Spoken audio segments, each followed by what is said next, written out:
Welcome to our study. আশা করি সবাই ভালো আছো।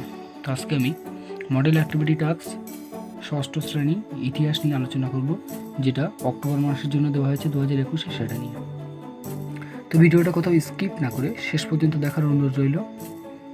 ভিডিওটিতে কোথাও বোঝার অসুবিধা হলে সেটা কমেন্টে অবশ্যই জানাবে, তাহলে বুঝিয়ে দেওয়ার চেষ্টা করব। তো চলো ভিডিওটা শুরু করি।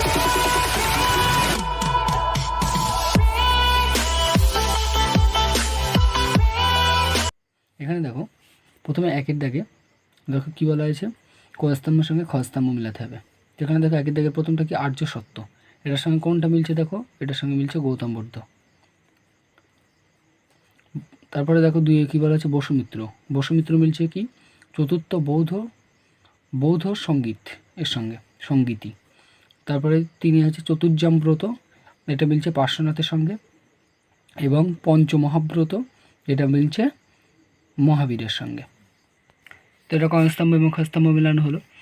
এগুলো ছিল 1 নম্বর করে, মার্কসগুলো ছিল 1 নম্বরে, এখানে এই 4টে মিলে 4 নম্বর। তারপরে দেখো দুইয়ের দাগে কী বলা হয়েছে, দুইয়ের দাগের একটা শূন্যস্থান পূরণ করতে হবে এগুলোকে। তো এখানে দেখো বলা হয়েছে বেশিরভাগ মহাজনপদ গড়ে উঠেছিল ড্যাশ উপত্যকাকে কেন্দ্র করে। তো আমরা জানি বেশিরভাগ মহাজনপদ গড়ে উঠেছিল গঙ্গা এবং যমুনা নদীর যে উপত্যকা, গঙ্গা এবং যমুনার উপত্যকাকে কেন্দ্র করে। মগধের রাজধানী ছিল ড্যাশ। মগধের রাজধানী কি আমরা জানি, রাজগৃহ। মগধের রাজধানী হচ্ছে রাজগৃহ। তারপরে দেখো এখানে সর্বজ্ঞানী হওয়ার পর মহাবীর পরিচিত হন কী নামে। সর্বজ্ঞানী হওয়ার পর আমরা জানি যে জৈন ধর্মের এই প্রচারক মহাবীর কী নামে পরিচিত হয়েছিল, কেবলিন নামে। 4 দাগে কী বলা আছে দেখো, কেবলিন নামে পরিচিত এখানে। তারপরে দেখো 4 দাগে কী বলা আছে, প্রথম বৌদ্ধ সঙ্গীতের আয়োজন করা হয়েছিল কার মৃত্যুর পরে। প্রথম বৌদ্ধ সঙ্গীতের আয়োজন করা হয়েছিল বৌদ্ধ ধর্মের প্রচারক গৌতম বুদ্ধের মৃত্যুর পর। তারপরে দেখো এখানে দেখো এগুলোও 1 মার্কস করে, এখানে 4টে আছে, 4টে মিলে 4 মার্কস। এবারে দেখো 3-এর দাগে যে কোশ্চেনগুলো দেওয়া হয়েছে, 3-এর দাগে টোটাল 3টে কোশ্চেন দেওয়া হয়েছে এবং কোশ্চেনগুলি প্রতিটার মার্কস হচ্ছে কত করে, 2 করে, এবং 3টে কোশ্চেন মিলে টোটাল 6 মার্কস। এর ভিতরে প্রথম কোশ্চেনটা কী বলা আছে দেখো, অষ্টাঙ্গিক মার্ক কী। অষ্টাঙ্গিক মার্ক কী, তো এখানে দেখো অষ্টাঙ্গিক মার্কটা কী বলা হচ্ছে, অষ্টাঙ্গিক মার্গ বলে পয়েন্ট করতে হবে। অষ্টাঙ্গিক মার্গ কী, অষ্টাঙ্গিক মার্গ হচ্ছে গৌতম বুদ্ধ নিজের শিষ্যদের কাছে ব্যাখ্যা করেছিলেন দুঃখের কারণ এবং কিভাবে সেই দুঃখ থেকে মুক্তি পাওয়া যায়। দুঃখ থেকে মুক্তি পাওয়ার জন্য তিনি তার শিষ্যদেরকে 8টি উপায়ের কথা বলেছিলেন। সেই 8টি উপায়কে একত্রে বলা হয় কি, অষ্টাঙ্গিক মার্গ। অষ্টাঙ্গিক মার্গ বলা হয়। এখানে অষ্টাঙ্গিক মানে এখানে 8টা বুঝতে পারছো। অষ্টাঙ্গিক অষ্ট মানে 8, এবং মার্গ কথার অর্থ কি, এখানে মার্গ কথার অর্থ হচ্ছে পথ। দেখো তাহলে অষ্টাঙ্গিক মার্গ সম্পর্কে আমরা বলতে পারলাম। তারপরে দেখো 2-এর কী বলা হয়েছে, মঠঝিম পন্থা। মঠঝিম পন্থা বলতে কী বোঝো, এখানে দেখো মঠঝিম পন্থা বলতে কী বোঝো দেখো, এখানে দেখো মহাবীর কি কোন ধর্মের প্রচারক, জৈন ধর্মের, এবং গৌতম বুদ্ধ, এদের দুজনের ধর্ম মানে বৌদ্ধ এবং জৈন ধর্মের মধ্যে কিছু মিল ছিল। এখানে তাহলে মহাবীর ও গৌতম বুদ্ধের মধ্যে বেশ কয়েকটি বিষয়ে মিল থাকলেও মহাবীর কী করতো, কঠোর তপস্যার উপরে জোর দিয়েছিল। তার যে শিষ্যরা ছিল তার শিষ্যদের উপর কঠোর তপস্যার উপরে জোর দিয়েছিল। অন্যদিকে গৌতম বুদ্ধ মনে করতেন কঠোর তপস্যা মুক্তিলাভের উপায় নয়, আবার চূড়ান্ত ভোগবিলাসেও মুক্তির খোঁজ পাওয়া যায় না।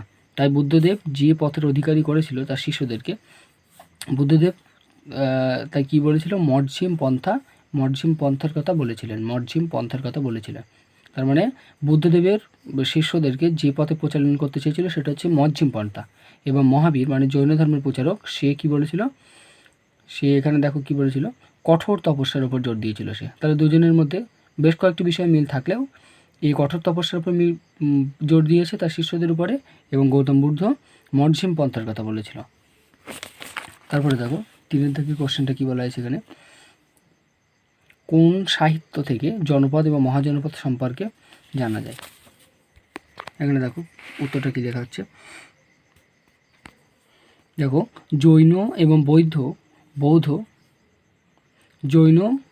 বৌদ্ধ সাহিত্য থেকে জনপদ এবং মহাজনপদ সম্পর্কে জানা যায়। সেগুলি থেকে খ্রিস্টপূর্ব ষষ্ঠ শতকে ভারতীয় উপমহাদেশে 16টি মহাজনপদের কথা জানা যায়।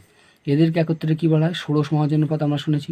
তাহলে ষোড়শ মহাজনপদ কোথা থেকে জানতে পারি আমরা, জৈন এবং বৌদ্ধ সাহিত্য থেকে যেটা জানতে পারি, সেখানে 16টার কথা বলা হয়েছে, তাই এই মহাজনপদগুলোকে ষোড়শ মহাজনপদ বলা হয়। তাহলে আমরা জনপদ মহাজনপদ সম্পর্কে কোথা থেকে জানতে পারি? আমরা জৈন এবং বৌদ্ধ সাহিত্য থেকে। যেহেতু এখানে 2 মার্কস, তাহলে একটু বেশি করে লিখতে হলো এখানে। তারপরে দেখো পরের কোশ্চেনটা কী বলেছে, 4 দাগে দেখো পরের কোশ্চেনটা কী বলেছে। 4.1 মহাজনপদ গড়ে উঠেছিল কীভাবে? এই কোশ্চেনের মার্কসগুলো হচ্ছে 3 নম্বর করে, এবং এখানে টোটাল 2টো কোশ্চেন দেওয়া হয়েছে। তাহলে প্রথম কোশ্চেনটা কি, মহাজনপদ গড়ে উঠেছিল কীভাবে? এখানে দেখো মহাজনপদ গড়ে উঠেছিল কীভাবে, দেখো খ্রিস্টপূর্ব 6ষ্ঠ শতক নাগাদ এক প্রকার জনপদের ক্ষমতা ক্রমে বাড়তে থাকে। সেখানকার শাসকরা যুদ্ধ করে নিজেদের রাজ্যের সীমানা বাড়াতে থাকেন। ছোট ছোট জনপদগুলির কয়েকটি পরিণত হয় বড় রাজ্যে। এই বড় রাজ্যগুলি মহাজনপদ বলে পরিচিত। তাহলে মহাজনপদ কীভাবে তৈরি হচ্ছে? আস্তে আস্তে যুদ্ধ করে নিজেদের রাজ্যের সীমানা বাড়াতে থাকছে। ছোট ছোট জনপদগুলি তাহলে যুদ্ধ করে সীমানা বাড়াতে থাকলে বড় হয়ে যাবে। তো ছোট ছোট জনপদগুলি কয়েকটি পরিণত হয় বড় রাজ্যে। এই রাজ্যগুলোকে মহাজনপদ বলে পরিচিত। এই রাজ্যগুলো কোথায় গড়ে উঠেছিল? প্রথমে ভারতীয় উপমহাদেশে রাজনীতির মূল কেন্দ্র গঙ্গা ও যমুনার উপত্যকাকে ভিত্তি করেই বেশিরভাগ মহাজনপদ গড়ে উঠেছিল। এই গঙ্গা এবং যমুনা নদীর উপত্যকাকে কেন্দ্র করে যে মহাজনপদ গড়ে উঠেছিল, এটা নিয়ে প্রথমে একটা শূন্যস্থান পূরণে দেওয়া হয়েছে আমাদের এই মডেল অ্যাক্টিভিটি ট্যাক্সের মধ্যে। তো আমরা তাহলে কী বুঝতে পারলাম যে মহাজনপদ কীভাবে গড়ে উঠছে? আস্তে আস্তে ছোটো জনপদগুলো তাদের রাজ্য সীমানা বাড়াতে বড় বড় রাজ্যগুলি আস্তে আস্তে বড় হচ্ছে, এবং এগুলোকে মহাজনপদ নামে পরিচিত। মহাজনপদগুলি প্রথম কোথায় এদের উদ্ভব হয়েছে? ভারতীয় উপমহাদেশে রাজনীতির মূল কেন্দ্র গঙ্গা ও যমুনা নদীর উপত্যকাকে ভিত্তি করেই বেশিরভাগ মহাজনপদ গড়ে উঠেছিল। এবার দেখো পরের কোশ্চেনটা কী বলেছে, দেখো 4.2 বৌদ্ধ এবং জৈন ধর্মের মধ্যে 2টি মিল এবং 2টি অমিল খুঁজে লেখো। এটারও 3 মার্কস আছে। তো এখানে দেখো প্রথমে আমি মিলটা লিখছি। মিলটা দেখো কী মিল পাওয়া যায়, 2টি করে মিল লিখতে বলেছে এখানে। তাহলে লিখলাম কি, দেখো উভয় ধর্ম মানে জৈন এবং বৌদ্ধ ধর্ম উভয় ধর্মের মধ্যে ব্রাহ্মণ ধর্মের যজ্ঞ এবং আচার অনুষ্ঠানের বিরোধিতা করেছিল। মানে উভয় ধর্মের নেতারাই, প্রচারকরাই, যে ব্রাহ্মণ ধর্ম ছিল তখন প্রচলিত ধর্ম একটা ব্রাহ্মণ ধর্ম, সেই ধর্মের যজ্ঞ এবং আচার অনুষ্ঠানের বিরোধিতা করেছিল।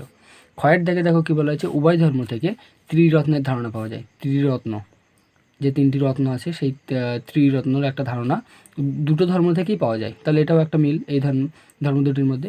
অমিল কি পাওয়া যাচ্ছে, দেখো এখানে অমিলও 2টো লিখতে হবে। তো লিখলাম কি, দেখো জৈন ধর্মের প্রধান প্রচারককে কী বলা হয়? তীর্থঙ্কর জানি আমরা। জৈন ধর্মের প্রধান প্রচারক হচ্ছে তীর্থঙ্কর, কিন্তু এরকম তীর্থঙ্কর কটা আছে? জৈন ধর্মের 24টা আমরা জানি। এবং বইতে যেরকম 2জনের কথা বলা হয়েছে, পার্শ্বনাথ এবং মহাবীরের কথা বলা হয়েছে।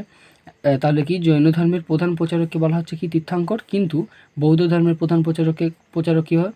বৌদ্ধ ধর্মের প্রধান প্রচারক হচ্ছে গৌতম বুদ্ধ, যাদের সিদ্ধান্ত যার প্রথম নাম ছিল সিদ্ধান্ত, শেষে তার নাম হয় গৌতম বুদ্ধ।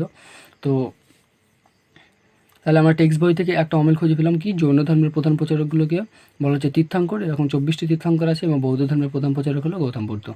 ক্ষয়ের অমিলটা দেখো কী লিখলাম, ক্ষয়ের অমিল কি, দেখো জৈন ধর্ম প্রাকৃত ভাষা এবং সাহিত্যের উপর জোর দেয়, কিন্তু বৌদ্ধ ধর্ম প্রচারণের সময় যে ভাষাটা তারা ব্যবহার করতো সেই ভাষাটা কী ছিল? দেখো এখানে বৌদ্ধ ধর্ম প্রচারের ভাষা ছিল পালি ভাষা।